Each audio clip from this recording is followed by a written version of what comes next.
يا قلبي على الجمال. بصيلي على الحلاوه وبصيلي على الجمال. عايزه اقول لك هتعملي شويه سينابون خطير. بصيلي على الطراوه، قطن. انا مش هتكلم كتير انه خطير خطير وتحفه.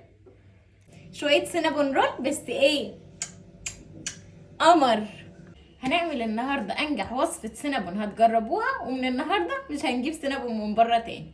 هنزل في البوله بتاعتي بكوبايه حليب او لبن، والحليب بتاعي يكون دافي. هنزل بتلت كوبايه سكر، هنزل بمعلقه كبيره خميره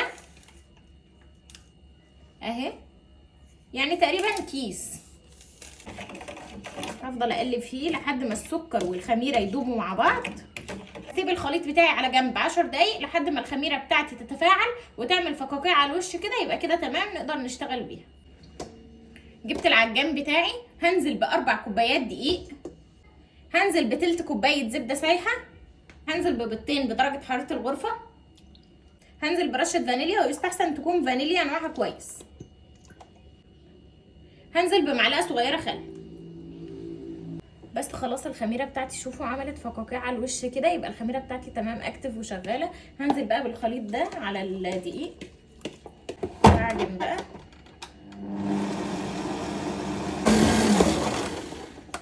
خلاص العجينه بتاعتي اتعجنت.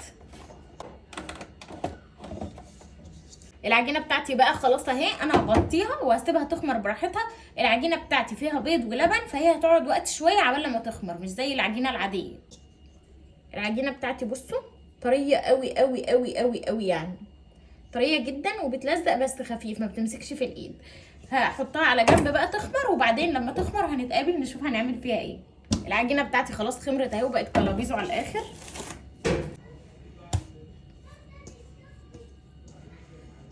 ريحه العجينه بجد خطيره على الصينيه كلها، عشان ايه ما تلزقش من اي حته، تبقى كل حته متغلفه. هجيب النشابه هفردها بقى كده، هحاول ان انا افردها مربع على قد ما اقدر يعني. هجيب 6 معالق من الزبده السايحه وهدهنهم كده كده. عندي نص كوبايه سكر، هحط عليها معلقتين كبار قرفه ومعلقه كاكاو خام كده اهو بقى منظرهم كده. هنزل بيهم على الخليط بتاعي كده، هعملهم كده بايدي او هعملهم كده، وبعدين هعملهم بالنشابه علشان ايه يمسكوا ببعض. هقطعهم بقى كده وبعدين هلفهم رول.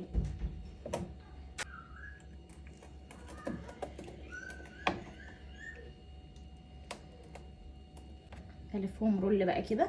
بسم الله الرحمن الرحيم.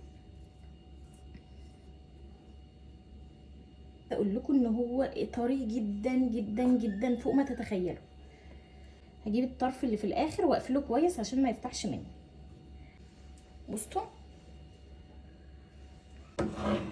هدهن الصينيه بتاعتي بالزبده. بسم الله الرحمن الرحيم. هنزل بقى بالسينابون بتاعي كده.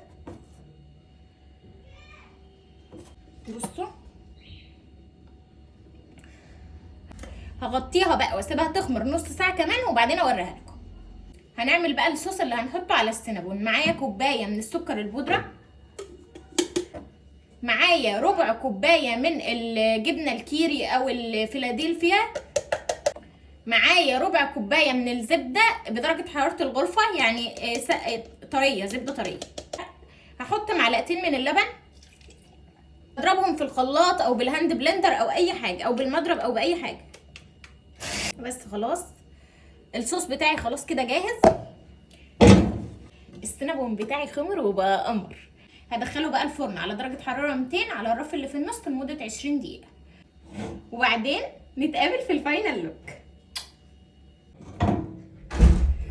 بسم الله ما شاء الله.